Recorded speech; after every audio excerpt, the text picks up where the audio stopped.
ಎಲ್ರಿಗೂ ನಮಸ್ಕಾರ. ಸೌಭಾಗ್ಯಯೋಗದ ಶುಕ್ರವಾರದ ಈ ದಿನ ನಾವು ಕನಕಧಾರಾ ಮಂತ್ರವನ್ನು ಕೇಳೋಣ. ಈ ಮಂತ್ರವನ್ನು ಆದಿಗುರು ಶಂಕರಾಚಾರ್ಯರು ಬರೆದಿರುವುದು. ಈ ಶಕ್ತಿಶಾಲಿ ಮಂತ್ರವನ್ನು ಇವತ್ತು ಕೇಳಿದ್ರೆ ಅಖಂಡ ಸೌಭಾಗ್ಯತ್ವ ಪ್ರಾಪ್ತಿಯಾಗುತ್ತದೆ, ಸಮಸ್ತ ಐಶ್ವರ್ಯ ಪ್ರಾಪ್ತಿಯಾಗುತ್ತದೆ ಮತ್ತು ಸಮಸ್ತ ಸನ್ಮಂಗಳ ಲಭಿಸುತ್ತದೆ. ಈ ಚಮತ್ಕಾರಿ ಮಂತ್ರವನ್ನು ಕೇಳುವ ಮೊದಲು ಯಾರ್ಯಾರು ಭಕ್ತಿ ಮಾಡಿದ್ರೆ ಅವರಿಗೆ ಎಷ್ಟೆಷ್ಟು ಫಲ ಸಿಗ್ತದೆ ಅಂತ ಹೇಳ್ತೇನೆ. ನೀವು ಕೆಲವರು ಹೇಳುವುದನ್ನು ಕೇಳಿರ್ಬೋದು, ಭಕ್ತಿ ಪೂಜೆಯೆಲ್ಲ ನಮ್ಮ ಮನೆಯವರು ಮಾಡುತ್ತಾರೆ, ಹಾಗಾಗಿ ಅದರ ಫಲ ನಮಗೂ ಸಿಗುತ್ತದೆ ಎಂದು.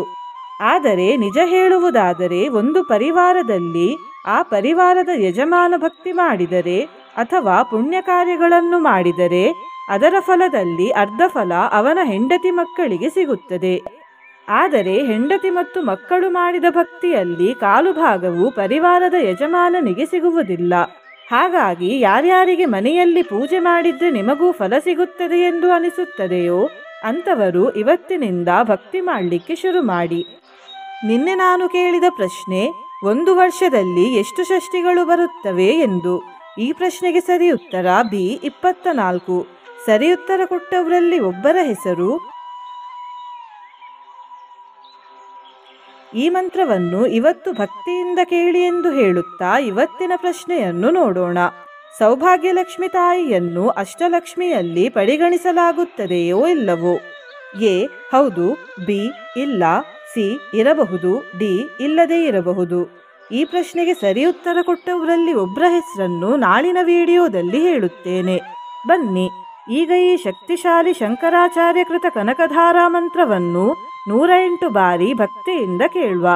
ಅದಕ್ಕಿಂತ ಮುಂಚೆ ಜೈ ಕನಕಧಾರಾ ತಾಯಿ ಎಂದು ಕಮೆಂಟ್ ಮಾಡಿ, ಚಾನಲಿಗೆ ಹೊಸಬ್ರಾಗಿದ್ರೆ ಚಾನಲನ್ನು ಸಬ್ಸ್ಕ್ರೈಬ್ ಮಾಡಿ, ಹತ್ರ ಇರುವ ಬೆಲ್ ಬಟನ್ ಪ್ರೆಸ್ ಮಾಡಿ, ಆಲ್ ಅನ್ನೋ ಆಪ್ಷನ್ ಅನ್ನು ಸೆಲೆಕ್ಟ್ ಮಾಡಿ.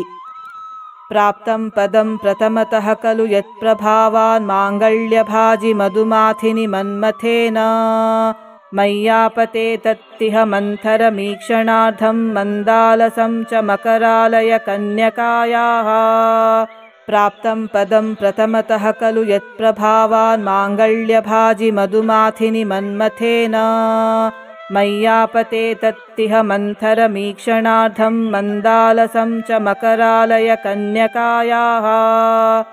ಪ್ರಾಪ್ತಂ ಪದಂ ಪ್ರಥಮತಃ ಖಲು ಯತ್ ಪ್ರಭಾವಾನ್ ಮಾಂಗಲ್ಯ ಭಾಜಿ ಮಧುಮಾಥಿನಿ ಮನ್ಮಥೇನ ಮಯ್ಯಾಪತೆ ತತ್ತಿಹ ಮಂಥರ ಮೀಕ್ಷಣಾರ್ಧಂ ಮಂದಾಲಸಂ ಚ ಮಕರಾಲಯ ಕನ್ಯಕಾಯಾಃ. ಪ್ರಾಪ್ತಂ ಪದಂ ಪ್ರಥಮತಃ ಖಲು ಯತ್ ಪ್ರಭಾವಾನ್ ಮಾಂಗಲ್ಯ ಭಾಜಿ ಮಧುಮಾಥಿನಿ ಮನ್ಮಥೇನ ಮಯ್ಯಾಪತೆ ತತ್ತಿಹ ಮಂಥರ ಮೀಕ್ಷಣಾರ್ಧಂ ಮಂದಾಲಸಂ ಚ ಮಕರಾಲಯ ಕನ್ಯಕಾಯಾಃ. ಪ್ರಾಪ್ತಂ ಪದಂ ಪ್ರಥಮತಃ ಖಲು ಯತ್ ಪ್ರಭಾವಾನ್ ಮಾಂಗಲ್ಯ ಭಾಜಿ ಮಧುಮಾಥಿನಿ ಮನ್ಮಥೇನ ಮಯ್ಯಾಪತೆ ತತ್ತಿಹ ಮಂಥರ ಮೀಕ್ಷಣಾರ್ಧಂ ಮಂದಾಲಸಂ ಚ ಮಕರಾಲಯ ಕನ್ಯಕಾಯಾಃ. ಪ್ರಾಪ್ತಂ ಪದಂ ಪ್ರಥಮತಃ ಖಲು ಯತ್ ಪ್ರಭಾವಾನ್ ಮಾಂಗಲ್ಯ ಭಾಜಿ ಮಧುಮಾಥಿನಿ ಮನ್ಮಥೇನ ಮಯ್ಯಾಪತೆ ತತ್ತಿಹ ಮಂಥರ ಮೀಕ್ಷಣಾರ್ಧಂ ಮಂದಾಲಸಂ ಚ ಮಕರಾಲಯ ಕನ್ಯಕಾಯಾಃ. ಪ್ರಾಪ್ತಂ ಪದಂ ಪ್ರಥಮತಃ ಖಲು ಯತ್ ಪ್ರಭಾವಾನ್ ಮಾಂಗಲ್ಯ ಭಾಜಿ ಮಧುಮಾಥಿನಿ ಮನ್ಮಥೇನ ಮಯ್ಯಾಪತೆ ತತ್ತಿಹ ಮಂಥರ ಮೀಕ್ಷಣಾರ್ಧಂ ಮಂದಾಲಸಂ ಚ ಮಕರಾಲಯ ಕನ್ಯಕಾಯಾಃ. ಪ್ರಾಪ್ತಂ ಪದಂ ಪ್ರಥಮತಃ ಖಲು ಯತ್ ಪ್ರಭಾವಾನ್ ಮಾಂಗಲ್ಯ ಭಾಜಿ ಮಧುಮಾಥಿನಿ ಮನ್ಮಥೇನ ಮಯ್ಯಾಪತೆ ತತ್ತಿಹ ಮಂಥರ ಮೀಕ್ಷಣಾರ್ಧಂ ಮಂದಾಲಸಂ ಚ ಮಕರಾಲಯ ಕನ್ಯಕಾಯಾಃ.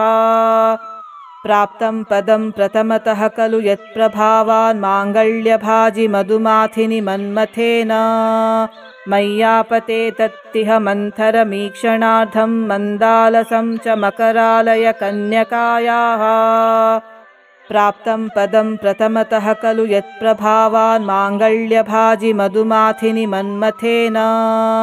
ಮಯ್ಯಾಪತೆ ತತ್ತಿಹ ಮಂಥರ ಮೀಕ್ಷಣಾರ್ಧಂ ಮಂದಾಲಸಂ ಚ ಮಕರಾಲಯ ಕನ್ಯಕಾಯಾಃ. ಪ್ರಾಪ್ತಂ ಪದಂ ಪ್ರಥಮತಃ ಖಲು ಯತ್ ಪ್ರಭಾವಾನ್ ಮಾಂಗಲ್ಯ ಭಾಜಿ ಮಧುಮಾಥಿನಿ ಮನ್ಮಥೇನ मय्यापते तत्तिह मन्थरमीक्षणार्थं मन्दालसं च मकरालय कन्यकायाः प्राप्तं पदं प्रथमतः खलु यत्प्रभावान् माङ्गल्यभाजि मधुमाथिनि मन्मथेन मय्यापते तत्तिह मन्थरमीक्षणार्थं मन्दालसं च मकरालय कन्यकायाः प्राप्तं पदं प्रथमतः खलु यत्प्रभावान् माङ्गल्यभाजि मधुमाथिनि मन्मथेन मय्यापते तत्तिह मन्थरमीक्षणार्थं मन्दालसं च मकरालय कन्यकायाः प्राप्तं पदं प्रथमतः खलु यत्प्रभावान् माङ्गल्यभाजि मधुमाथिनि मन्मथेन मय्यापते तत्तिह मन्थरमीक्षणार्थं मन्दालसं च मकरालय कन्यकायाः प्राप्तं पदं प्रथमतः खलु यत्प्रभावान् माङ्गल्यभाजि मधुमाथिनि मन्मथेन मय्यापते तत्तिह मन्थरमीक्षणार्थं मन्दालसं च मकरालय कन्यकायाः प्राप्तं पदं प्रथमतः खलु यत्प्रभावान् माङ्गल्यभाजि मधुमाथिनि मन्मथेन मय्यापते तत्तिह मन्थरमीक्षणार्थं मन्दालसं च मकरालय कन्यकायाः प्राप्तं पदं प्रथमतः खलु यत्प्रभावान् माङ्गल्यभाजि मधुमाथिनि मन्मथेन मय्यापते तत्तिह मन्थरमीक्षणार्थं मन्दालसं च मकरालय कन्यकायाः प्राप्तं पदं प्रथमतः खलु यत्प्रभावान् माङ्गल्यभाजि मधुमाथिनि मन्मथेन मय्यापते तत्तिह मन्थरमीक्षणार्थं मन्दालसं च मकरालय कन्यकायाः प्राप्तं पदं प्रथमतः खलु यत्प्रभावान् माङ्गल्यभाजि मधुमाथिनि मन्मथेन मय्यापते तत्तिह मन्थरमीक्षणार्थं मन्दालसं च मकरालय कन्यकायाः प्राप्तं पदं प्रथमतः खलु यत्प्रभावान् माङ्गल्यभाजि मधुमाथिनि मन्मथेन मय्यापते तत्तिह मन्थरमीक्षणार्थं मन्दालसं च मकरालय कन्यकायाः प्राप्तं पदं प्रथमतः खलु यत्प्रभावान् माङ्गल्यभाजि मधुमाथिनि मन्मथेन मय्यापते तत्तिह मन्थरमीक्षणार्थं मन्दालसं च मकरालय कन्यकायाः प्राप्तं पदं प्रथमतः खलु यत्प्रभावान् माङ्गल्यभाजि मधुमाथिनि मन्मथेन मय्यापते तत्तिह मन्थरमीक्षणार्थं मन्दालसं च मकरालय कन्यकायाः प्राप्तं पदं प्रथमतः खलु यत्प्रभावान् माङ्गल्यभाजि मधुमाथिनि मन्मथेन मय्यापते तत्तिह मन्थरमीक्षणार्थं मन्दालसं च मकरालय कन्यकायाः प्राप्तं पदं प्रथमतः खलु यत्प्रभावान् माङ्गल्यभाजि मधुमाथिनि मन्मथेन मय्यापते तत्तिह मन्थरमीक्षणार्थं मन्दालसं च मकरालय कन्यकायाः प्राप्तं पदं प्रथमतः खलु यत्प्रभावान् माङ्गल्यभाजि मधुमाथिनि मन्मथेन मय्यापते तत्तिह मन्थरमीक्षणार्थं मन्दालसं च मकरालय कन्यकायाः प्राप्तं पदं प्रथमतः खलु यत्प्रभावान् माङ्गल्यभाजि मधुमाथिनि मन्मथेन मय्यापते तत्तिह मन्थरमीक्षणार्थं मन्दालसं च मकरालय कन्यकायाः प्राप्तं पदं प्रथमतः खलु यत्प्रभावान् माङ्गल्यभाजि मधुमाथिनि मन्मथेन मय्यापते तत्तिह मन्थरमीक्षणार्थं मन्दालसं च मकरालय कन्यकायाः प्राप्तं पदं प्रथमतः खलु यत्प्रभावान् माङ्गल्यभाजि मधुमाथिनि मन्मथेन मय्यापते तत्तिह मन्थरमीक्षणार्थं मन्दालसं च मकरालय कन्यकायाः प्राप्तं पदं प्रथमतः खलु यत्प्रभावान् माङ्गल्यभाजि मधुमाथिनि मन्मथेन मय्यापते तत्तिह मन्थरमीक्षणार्धं मन्दालसं च मकरालय कन्यकायाः प्राप्तं पदं प्रथमतः खलु यत्प्रभावान् माङ्गल्यभाजि मधुमाथिनि मन्मथेन मय्यापते तत्तिह मन्थरमीक्षणार्धं मन्दालसं च मकरालय कन्यकायाः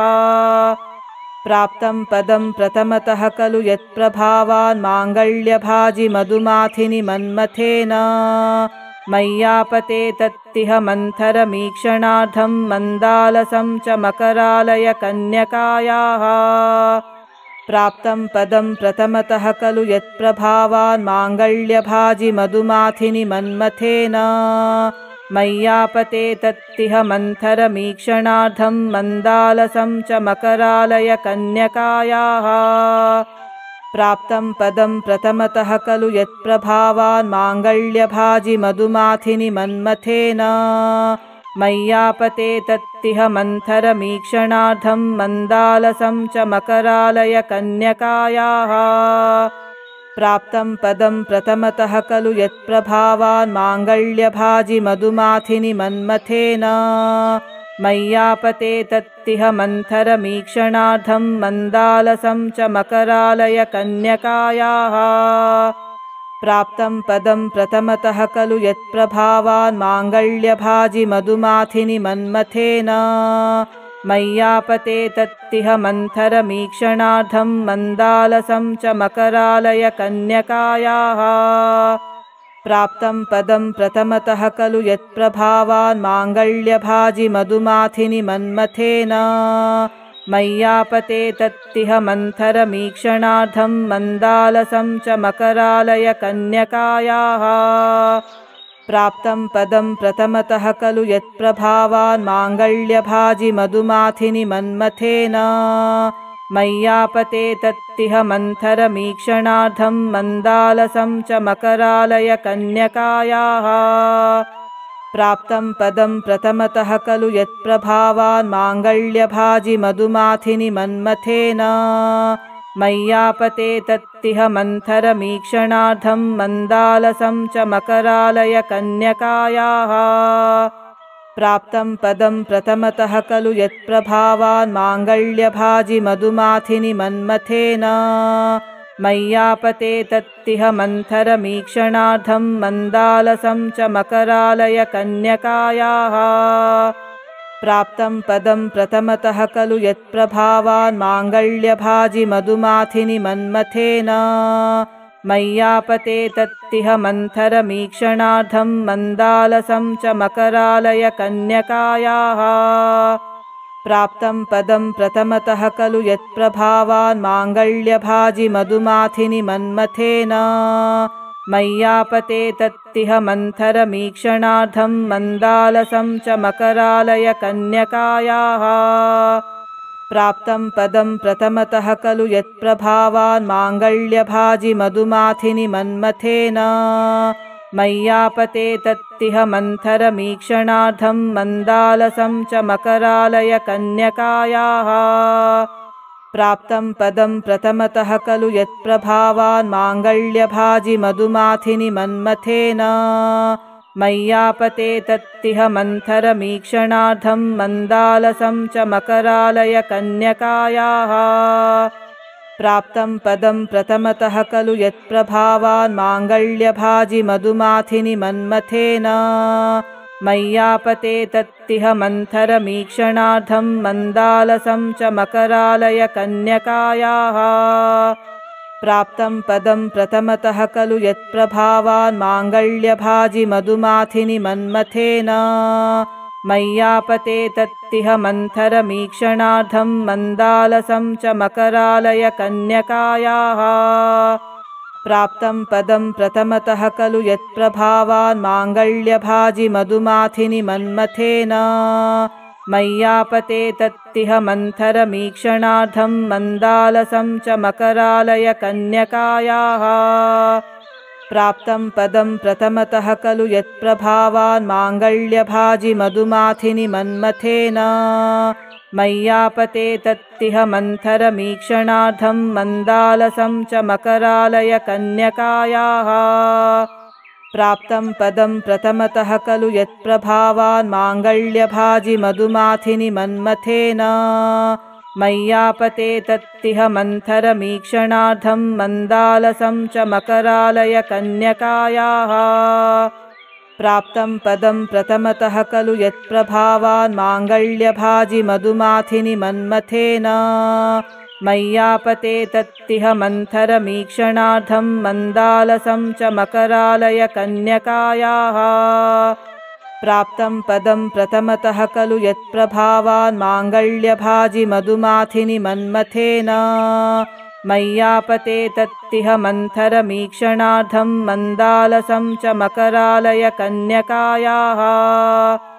प्राप्तं पदं प्रथमतः खलु यत्प्रभावान् माङ्गल्यभाजि मधुमाथिनि मन्मथेन मय्यापते तत्तिह मन्थरमीक्षणार्थं मन्दालसं च मकरालय कन्यकायाः प्राप्तं पदं प्रथमतः खलु यत्प्रभावान् माङ्गल्यभाजि मधुमाथिनि मन्मथेन मय्यापते तत्तिह मन्थरमीक्षणार्थं मन्दालसं च मकरालय कन्यकायाः प्राप्तं पदं प्रथमतः खलु यत्प्रभावान् माङ्गल्यभाजि मधुमाथिनि मन्मथेन मय्यापते तत्तिह मन्थरमीक्षणार्थं मन्दालसं च मकरालय कन्यकायाः प्राप्तं पदं प्रथमतः खलु यत्प्रभावान् माङ्गल्यभाजि मधुमाथिनि मन्मथेन मय्यापते तत्तिह मन्थरमीक्षणार्थं मन्दालसं च मकरालय कन्यकायाः प्राप्तं पदं प्रथमतः खलु यत्प्रभावान् माङ्गल्यभाजि मधुमाथिनि मन्मथेन मय्यापते तत्तिह मन्थरमीक्षणार्थं मन्दालसं च मकरालय कन्यकायाः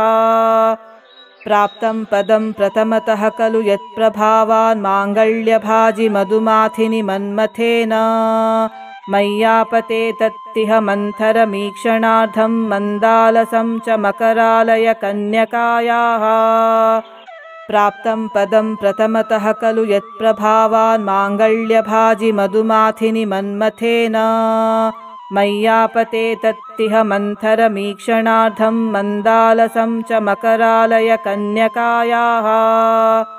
प्राप्तं पदं प्रथमतः खलु यत्प्रभावान् माङ्गल्यभाजि मधुमाथिनि मन्मथेन मय्यापते तत्तिह मन्थरमीक्षणार्थं मन्दालसं च मकरालय कन्यकायाः प्राप्तं पदं प्रथमतः खलु यत्प्रभावान् माङ्गल्यभाजि मधुमाथिनि मन्मथेन मय्यापते तत्तिह मन्थरमीक्षणार्थं मन्दालसं च मकरालय कन्यकायाः प्राप्तं पदं प्रथमतः खलु यत्प्रभावान् माङ्गल्यभाजि मधुमाथिनि मन्मथेन मय्यापते तत्तिह मन्थरमीक्षणार्थं मन्दालसं च मकरालय कन्यकायाः प्राप्तं पदं प्रथमतः खलु यत्प्रभावान् माङ्गल्यभाजि मधुमाथिनि मन्मथेन मय्यापते तत्तिह मन्थरमीक्षणार्थं मन्दालसं च मकरालय कन्यकायाः प्राप्तं पदं प्रथमतः खलु यत्प्रभावान् माङ्गल्यभाजि मधुमाथिनि मन्मथेन मय्यापते तत्तिह मन्थरमीक्षणार्थं मन्दालसं च मकरालय कन्यकायाः प्राप्तं पदं प्रथमतः खलु यत्प्रभावान् माङ्गल्यभाजि मधुमाथिनि मन्मथेन मय्यापते तत्तिह मन्थरमीक्षणार्थं मन्दालसं च मकरालय कन्यकायाः प्राप्तं पदं प्रथमतः खलु यत्प्रभावान् माङ्गल्यभाजि मधुमाथिनि मन्मथेन मय्यापते तत्तिह मन्थरमीक्षणार्थं मन्दालसं च मकरालय कन्यकायाः प्राप्तं पदं प्रथमतः खलु यत्प्रभावान् माङ्गल्यभाजि मधुमाथिनि मन्मथेन मय्यापते तत्तिह मन्थरमीक्षणार्धं मन्दालसं च मकरालय कन्यकायाः प्राप्तं पदं प्रथमतः खलु यत्प्रभावान् माङ्गल्यभाजि मधुमाथिनि मन्मथेन मय्यापते तत्तिह मन्थरमीक्षणार्धं मन्दालसं च मकरालय कन्यकायाः प्राप्तं पदं प्रथमतः खलु यत्प्रभावान् माङ्गल्यभाजि मधुमाथिनि मन्मथेन मय्यापते तत्तिह मन्थरमीक्षणार्धं मन्दालसं च मकरालय कन्यकायाः प्राप्तं पदं प्रथमतः खलु यत्प्रभावान् माङ्गल्यभाजि मधुमाथिनि मन्मथेन मय्यापते तत्तिह मन्थरमीक्षणार्धं मन्दालसं च मकरालय कन्यकायाः प्राप्तं पदं प्रथमतः खलु यत्प्रभावान् माङ्गल्यभाजि मधुमाथिनि मन्मथेन मय्यापते तत्तिह मन्थरमीक्षणार्धं मन्दालसं च मकरालय कन्यकायाः प्राप्तं पदं प्रथमतः खलु यत्प्रभावान् माङ्गल्यभाजि मधुमाथिनि मन्मथेन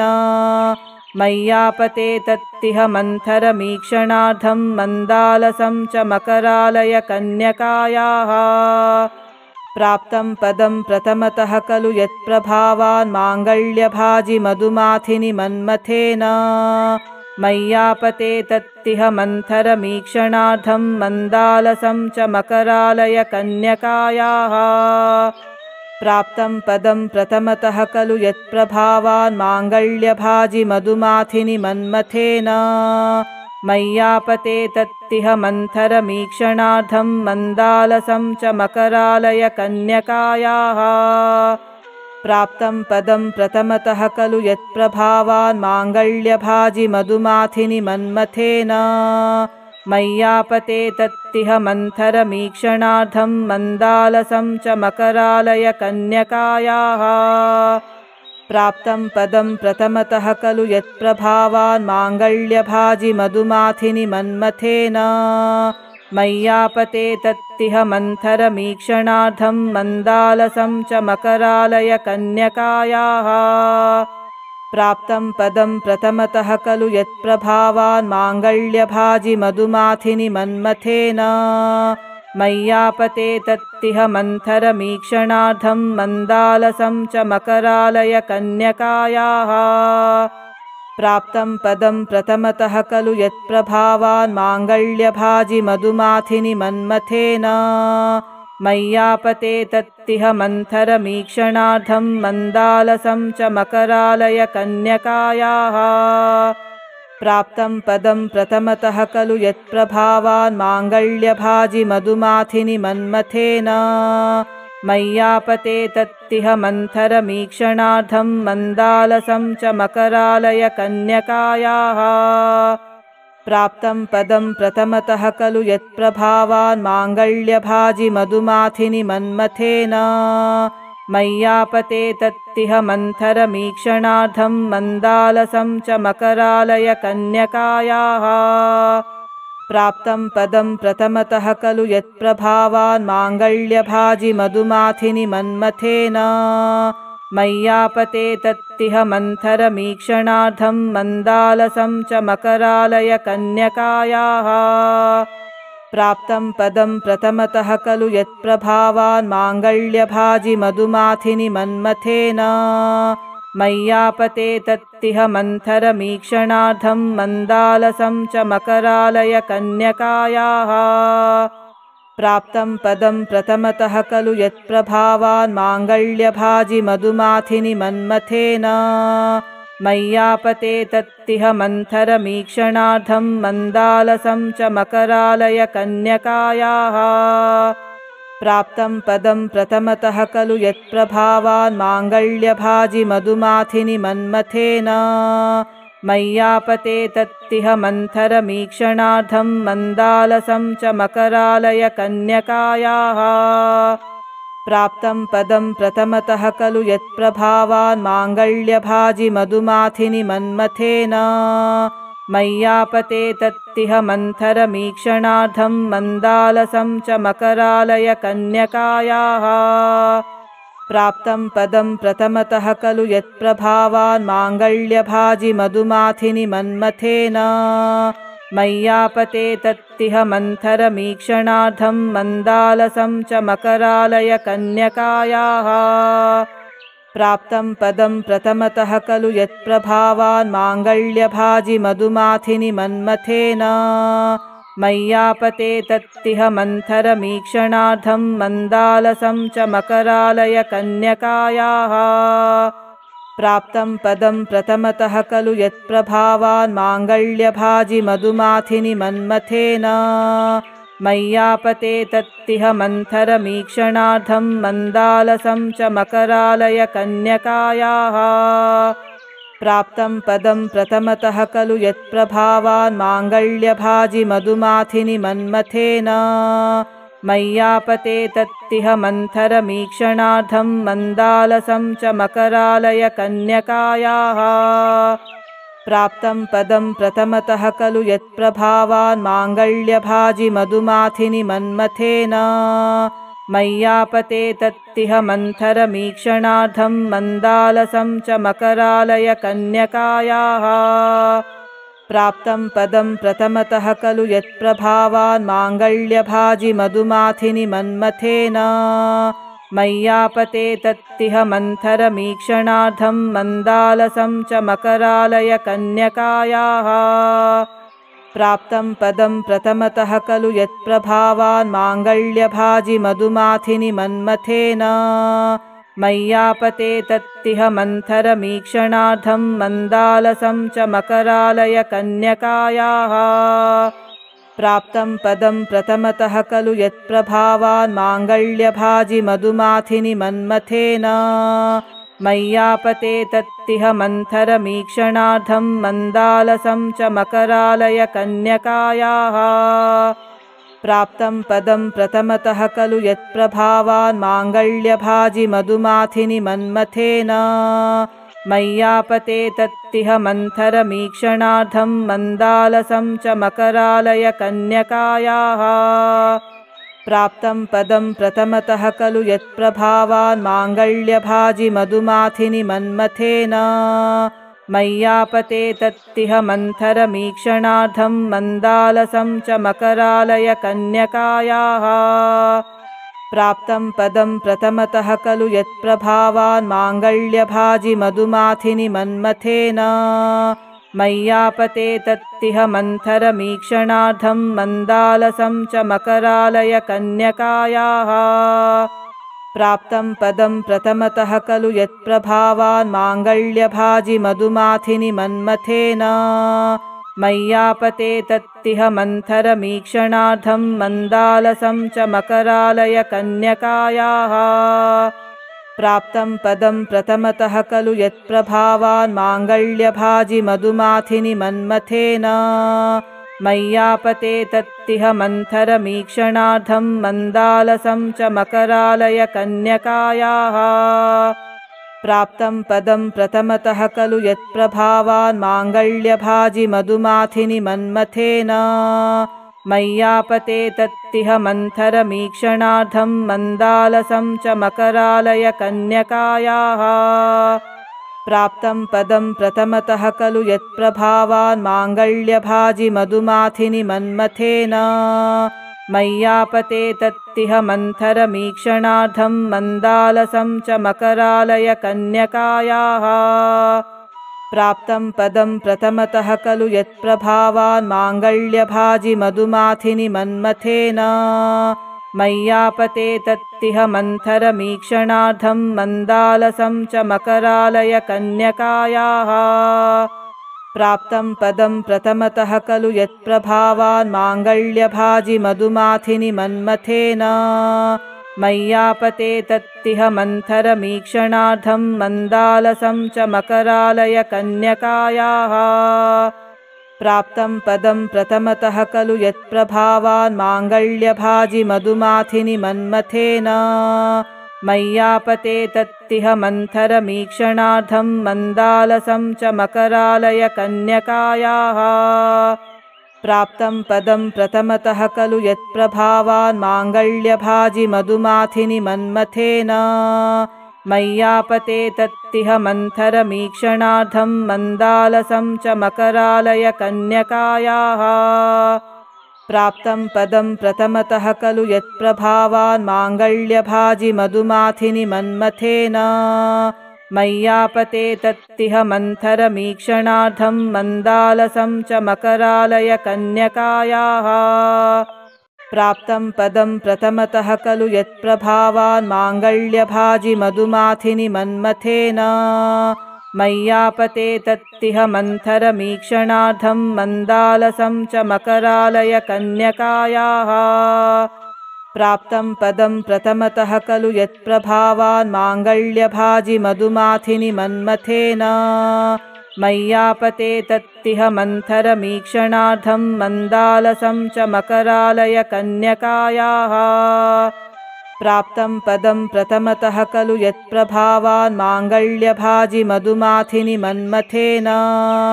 मय्यापते तत्तिह मन्थरमीक्षणार्थं मन्दालसं च मकरालय कन्यकायाः प्राप्तं पदं प्रथमतः खलु यत्प्रभावान् माङ्गल्यभाजि मधुमाथिनि मन्मथेन मय्यापते तत्तिह मन्थरमीक्षणार्थं मन्दालसं च मकरालय कन्यकायाः प्राप्तं पदं प्रथमतः खलु यत्प्रभावान् माङ्गल्यभाजि मधुमाथिनि मन्मथेन मय्यापते तत्तिह मन्थरमीक्षणार्थं मन्दालसं च मकरालय कन्यकायाः